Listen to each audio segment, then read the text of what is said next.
श्रोता प्रेमियों, मैं राम सागर शास्त्री आप लोगों के समक्ष रखने जा रहा हूं एक प्रसंग, बाली और दुंदुभी का युद्ध तथा ताल वृक्षों की कथा। देखिए, एक बार दुंदुभी नाम का एक दैत्य उत्पन्न हुआ जो ब्रह्मा के वरदान से बलवान हो गया। अब तो वह युद्ध करने के लिए अपने समान योद्धा की तलाश करने लगा कि दुंदुभी तन बल बढ़े अपारा और खोजन लगे वीर बलधारा। जब इसे कोई योद्धा नहीं मिला तो महिष का रूप धारण कर अपने सींगों से समुद्र के जल को झकझोरने लगा। अब तो समुद्र में रहने वाले सभी जीव जंतु व्याकुल हो गए कि सिंधु नीर तेहि जाई झकोरा और व्याकुल भयउ जीव जल घोरा। आज समुद्र मनुष्य के रूप में प्रकट हो गया। समुद्र को देखकर दुंदुभी ने कहा, तुम मेरे साथ युद्ध करो। कि करो युद्ध या देव बताई और जगमा कौन वीर बलदाई। अगर तुम युद्ध नहीं कर सकते हो तो मेरे समान कोई योद्धा बताओ जिससे मैं युद्ध करूं। समुद्र ने हाथ जोड़कर कहा, अरे दैत्यराज, मुझ में इतनी सामर्थ्य कहां है जो आपके साथ युद्ध करूं। आप तो ब्रह्मा के वरदानी और परम बलवान हैं। आपका जोड़ तो हिमालय पर्वत से बनता है कि जगमा वाही वीर बलदाई और हिम गिरते ठानऊ रण जाई। हिमालय ही संसार में बलवान है। आज हिमालय का नाम सुनकर दुंदुभी वहां से भाग खड़ा हुआ, हिमालय के पास पहुंचा कि हिम गिरते ठानो रण जाई और कहो तू कही तेहली न उठाई। आज इसने हिमालय को अपने दोनों सींगों पर उठा लिया। हिमालय प्रार्थना करने लगा, दैत्यराज, हमारा तुम्हारा कोई जोड़ नहीं है। अगर आप युद्ध की इच्छा रखते हैं तो पंपापुर चले जाइए, वहां आपकी भेंट बाली से हो जाएगी। वही आपसे टक्कर ले सकता है। कि हिम का प्रभु पंपापुर जाही और मिलई बाली कछु संशय नाही। दुंदुभी ने तो सोच ही रहा था कोई लड़ने वाला मिले। आज इसने हिमालय को छोड़ दिया और पंपापुर को भाग खड़ा हुआ। कि पंपापुर धायो बलधारा और द्वार जाई बाली ही ललकारा। पंपापुर में पहुंचकर इसने बाल को ललकार लगाई कि हे बाल, मैं तुझसे युद्ध करने के लिए आया हूं, जल्दी बाहर निकल और मेरे साथ युद्ध कर। कि सुनी गर्भ जना बाल गयो आई और चारि पहाड़ लऊ भई लड़ाई। अब तो ज्यों गर्जना सुनी, बाल बाहर निकला, दोनों में युद्ध होने लगा। लड़ते लड़ते 4 पहर बीत गए, हार जीत नहीं हुई। अब तो बाल को क्रोध आ गया।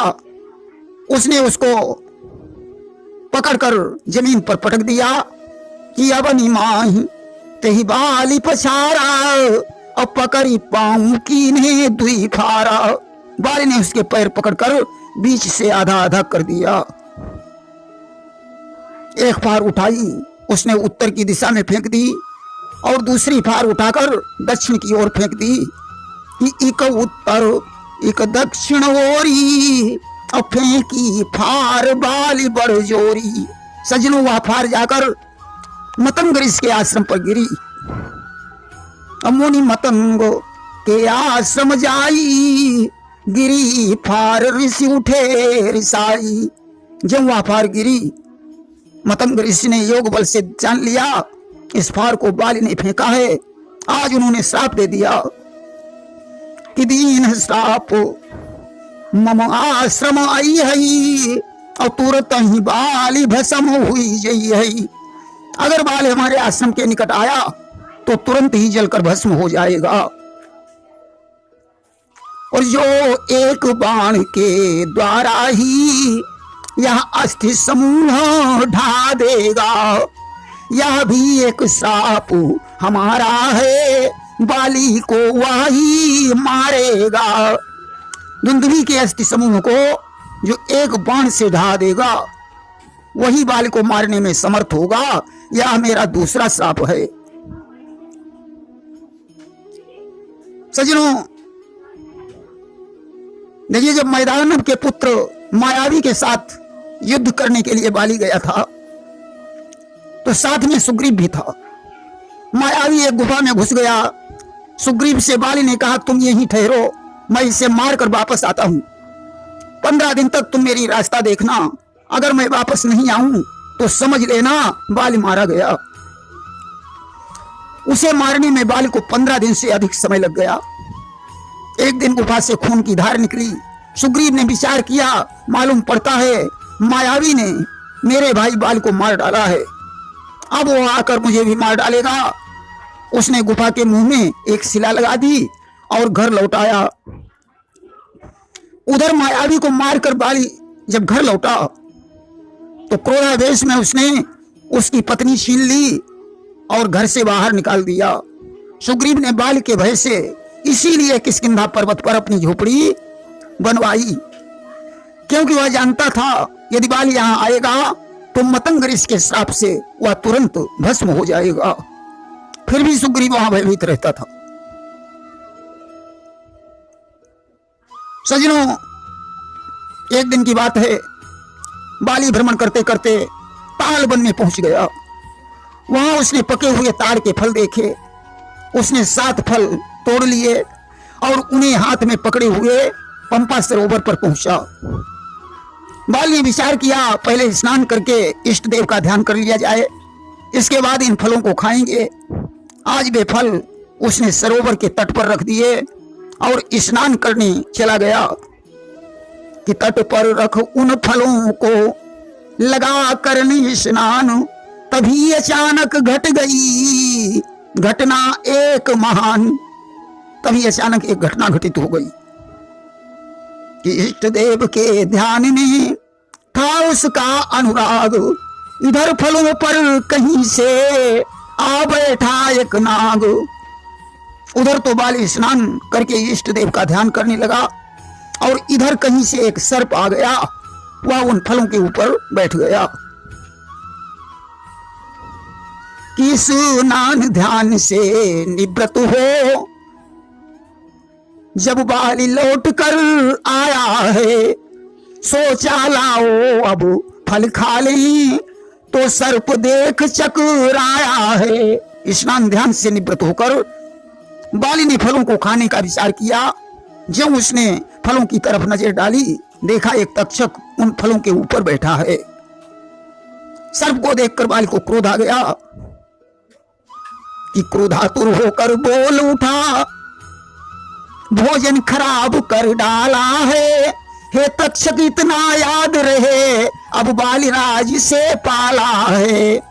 बाली ने कहा, अरे दुष्ट, तूने हमारे भोजन को खराब कर दिया, परंतु इतना याद रख, आज तेरा पाला बाली से पड़ा है। कि ले श्राप तुझे हम देते हैं, अब दयान दिल में लाएंगे, मस्तक तेरा विदीर्ण करके यह 7 वृक्ष प्रगटाएंगे। जा, मैं तुझे श्राप देता हूं, ये 7 फल तेरे मस्तक को फोड़कर 7 वृक्षों के रूप में प्रकट होंगे। यह सुनकर तक्षक ने भी बाल को श्राप दे दिया। कि तक्षक बोला उन वृक्षों को जो एक बाण से बेधेगा, मैं भी ये श्राप दे रहा हूं, वही तुझको संहारेगा। जो 7 वृक्षों को एक ही बाण से बेध देगा, वही तुझको मारने में समर्थ होगा। सज्जनों, सुग्रीव इन दोनों रहस्यों को जानता था, क्योंकि बाली और सुग्रीव में पहले बहुत बड़ी मित्रता थी। देखिए, बाली का विवाह सुखेण वैद्य की पुत्री तारा से और सुग्रीव का विवाह गंधर्वराज की पुत्री रूमा से हुआ था। बाल के पुत्र का नाम अंगद और सुग्रीव के पुत्र का नाम दधिवल था। बाली और सुग्रीव का जन्म वानर राज के द्वारा हुआ था। देखिए, सीता हरण के पश्चात जब राम की मित्रता सुग्रीव से हुई तो उसने अपने दुख दर्द की कहानी राम को सुनाई। राम ने सुग्रीव को आश्वासन दिया कि मैं एक ही बाण में बाल को समाप्त कर दूंगा। तो सुग्रीव विचार करने लगा, आखिर राम की बात में कितनी सच्चाई है।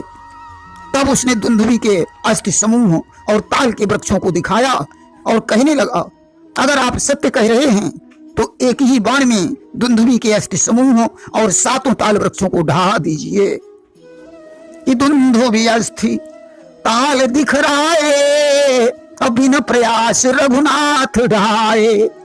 राम ने एक ही बाण से दुंदुभी अष्ट समूह और ताल वृक्षों को ढहा दिया। अब सुग्रीव को विश्वास हो गया यही बाल को मार सकते हैं। सुग्रीव को माला पहनाकर राम ने बाल से युद्ध करने भेजा और वृक्ष की ओट से बाल के बाण मारा। बाल धराशायी हो गया। उसने राम को देखकर कहा, प्रभु, परमात्मा किसी को मित्र और शत्रु नहीं समझता है, फिर आपने मुझे शत्रु समझकर क्यों मारा? आखिर मैंने आपका क्या बिगाड़ा था? कहा जाता है संग्राम में जो पीठ दिखाता है उसका वध करना पाप होता है। मेरी पीठ आपकी तरफ थी और मुंह सुग्रीव की तरफ था, फिर भी आपने मुझे मार डाला। मैं तो सुग्रीव से लड़ रहा था, मेरा युद्ध आपके साथ नहीं हो रहा था, फिर भी आपने मुझे मार डाला। मैं कंद मूल का आहार करने वाला प्राणी हूं, फिर भी आपने मेरा वध किया। अरे मैंने आपकी जर जमीन भी नहीं चुराई, फिर भी आपने मुझे मारा। मैं कोई हिरण भी नहीं था जो मेरी शर्म आपके काम में आ जाती। मैंने आपकी अयोध्या में कोई उत्पात भी नहीं मचाया, फिर भी आपने मुझे मार डाला। क्या सारे कानून संसार के लिए ही बनाए गए हैं? आपके लिए कोई कानून नहीं है? भगवान ने कहा, बाली, कानून सभी के लिए बराबर होता है, परंतु तुमने तो कानून की सारी सीमाएं तोड़ दी। छोटे भाई की पत्नी, बहन और पुत्रवधू इस चारों कन्या के समान होती है। तुमने सुग्रीव की पत्नी को छीन लिया। शास्त्र कहता है इन चारों को जो कुदृष्टि से देखता है उसे मारने में कोई पाप नहीं लगता। बाल ने कहा, तो फिर आपने मुझे व्याध की तरह छुपकर क्यों मारा? भगवान ने कहा, ब्रह्मा जी के वरदान को मैं कैसे तोड़ देता? तुम्हें वरदान था जो तुम्हारे सामने आएगा उसका आधा बल तुम्हारे अंदर चला जाएगा, इसलिए मुझे छुपकर बाण मारना पड़ा। बाल ने कहा, प्रभु, जब जीव भगवान के सामने होता है तो उसके समस्त पाप नष्ट हो जाते हैं। आप मेरे सामने खड़े हैं, क्या मैं आज भी पापी हूं?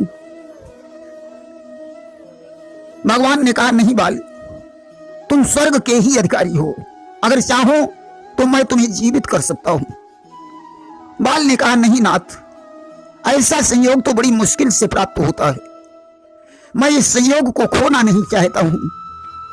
आप मेरे पुत्र को अपना सेवक बना लीजिए और मुझे स्वर्ग जाने की इजाजत दीजिए। अंगद का हाथ पकड़ाया और बाल भगवान का स्मरण करके स्वर्ग को चला गया। बाल की पत्नी तारा विलाप करने लगी। भगवान ने उसे ज्ञान देकर समझाया। बाल की अंतिम क्रिया के पश्चात सुग्रीव पंपापुर के राजा बन गए। प्रेम से बोलिए वृंदावन बिहारी लाल की जय।